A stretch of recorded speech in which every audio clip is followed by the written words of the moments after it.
Hi everyone, this is Supreet here from Auckland, New Zealand. I'm really sorry that I've not been making videos lately because I was busy somewhere else. But I am getting all the comments and thanks for all your emails. The people who don't want to comment under the videos, they are emailing me, and I'm trying my best to give the answer to them. And I don't just assume an answer. I do my research. I ring up the agencies, concerned agencies, and I give the right answer. So it's quite funny today what happened. I've got an email actually from someone, because it's about someone who is already here and you've chosen the wrong course, and someone who is not here yet, you're still overseas. First request, as I always say, that please just make sure whichever course you're coming for in teaching, you make sure that course directly leads to the registration. Because I've just heard few stories that a few agents just told people that, you just can come here on this course and you will get the registration anyway. Yes, you will get the registration anyway, but you won't count New Zealand qualified. Okay, even if you come for any course, you can apply for registration for sure. But if you have not enrolled yet, why not get the course which leads you directly to the registration? Then there will be no issue at all. You won't have to go anywhere. You won't have to do anything. You will get the registration straight after you finish the course. So the main thing is just make sure that course itself leads to registration. Okay, now come to the other thing. Then if people, students who are already here, they've chosen the wrong course, what's the solution for them? It's a good news today, but it's quite funny. So I'm going to tell you the story. I'm very strong in a way that I can fight for myself and fight for other people as well. I know what my rights are. That's what I want all you to do, but you have to know who you're talking to and in what way you can get the answer. So today there were few queries from past month which I couldn't get the answer from the agencies. The question was that if you've got NZQA secondary qualified, which everyone is getting these days because they're not giving primary to anyone unless your BEd is for 4 years and you've got the primary subjects. People are really good. They're helpful. They'll receive your call. They'll answer. But most of the time you don't get the answer because they don't know. The agencies are, the first thing is NZQA, and then you go to the Education Council, and then you go to Ministry. So NZQA assess your overseas qualification, right? They tell you what sector you can teach in. And then you go to Education Council, which only gives you the registration. They are not sector specified, so they can't give you the answer. And then comes the Ministry of Education, which gives funding to all the schools, all the ECE centers, and to everyone. Right. So I thought, okay, I want to know if you've got the secondary qualified on your NZQA report. Where can a person teach? Where is that person eligible to teach? Whether that person can teach in primary or only an intermediate or in high school. Not in ECE for sure. ECE is very different from other schools. ECE has got their own set rules for funding and ratio purposes because they are 0 to 5 years of age and they take it very seriously. So you can't teach in ECE at all unless you have done the graduate diploma in ECE or the other courses which leads to ECE registration. Right, you should have ECE on your certificate, as I always say. So what's happening? I rang. I wasn't sure because there's no certain answer from anyone that where you're able to teach. So with the secondary on your NZQ report, I rang Ministry of Education this morning.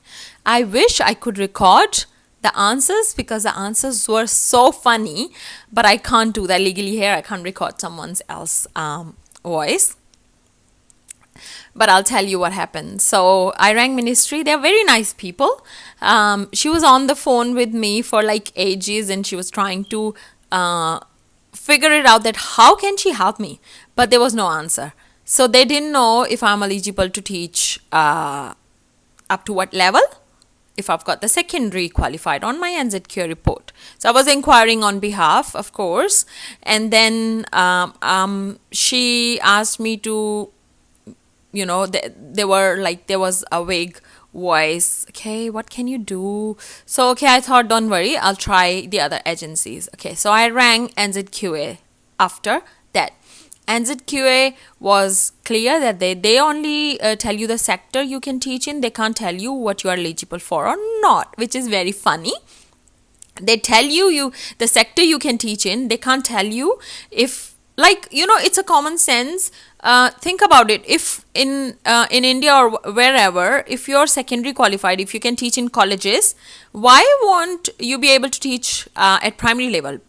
Because you're efficient enough to teach the higher level students, so you can definitely teach the lower level. But yeah, here you have to confirm before you go in. So NZQA had no answer, and then I rang the Education Council. Of course, they said they're not sector specified. I'm eligible, according to them, I'm eligible to teach in primary, ECE, secondary. What they answer is to everyone. So don't think that you are eligible to teach in ECE at all with secondary or with secondary qualified on your NZQ report. No, you can't teach in ECE for sure. So that what the answer I got, and then I rang.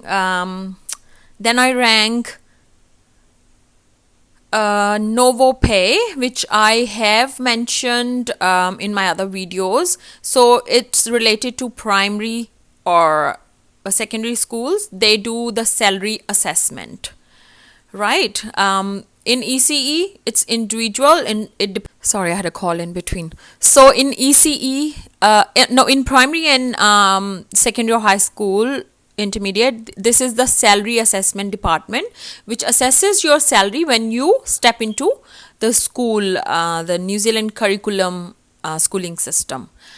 So I rang them, and the lady I spoke to there, she just laughed. She said, oh, it's the Education Council who can tell you. Okay, so I said, yeah, that's fine, because they only assess the salary. I understand they don't know that.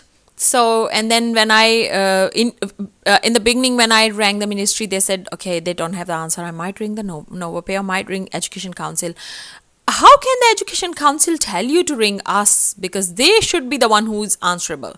Okay, and then if you ring the Education Council, oh, we don't know, maybe ring the ministry or the NZQA. And if you ring the NZQA, okay, maybe ring the Education Council or the ministry, because we don't know. Because ministry is the one who gives the funding, so they will be more, have the more knowledge about it.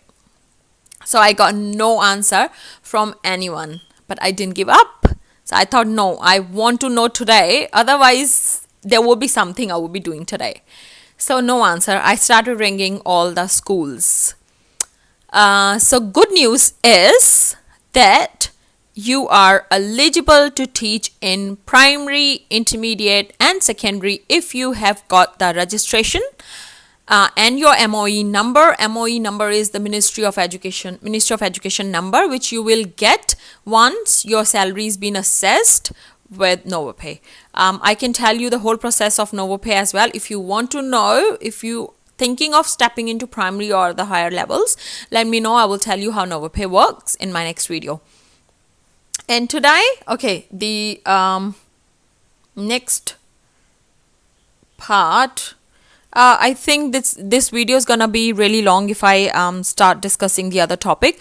I'll soon make this video, and I'll tell you what options you have got. If you're already here, chosen the wrong course, what can you do to get a job? And yes, I found out a very great way to get regular jobs in primary, intermediate and high schools. There's a very good way to get jobs. If you're stuck, you don't know where to start from, I'll make a video on that as well. I'll try to make a video on daily basis now, but for that, I really need motivation. Please subscribe to my channel if you have not. Share it with your family and friends. I want it to be spread, among more people. So please just subscribe to my channel and just share it with all your family and friends. Do like my video. I will get back with another cool video with all your solutions. And yeah, just keep sending me emails if you are not if you think that you're not comfortable with commenting under my video. I've got the email there under my videos. You can check that out and let me know if you have more questions. I've got someone today. I'll tell you, I won't say the name because it's their personal thing. Someone from Tauranga in New Zealand, they emailed me. I will be replying to them very soon. And thanks for this email. And yeah, do prepare for IELTS or PTE, and I'll talk about it later. Otherwise, I can keep on talking and keep giving you ideas. See you again with my new video. Thank you so much. Do subscribe to my channel and like my video. Thank you. Bye bye. Take care.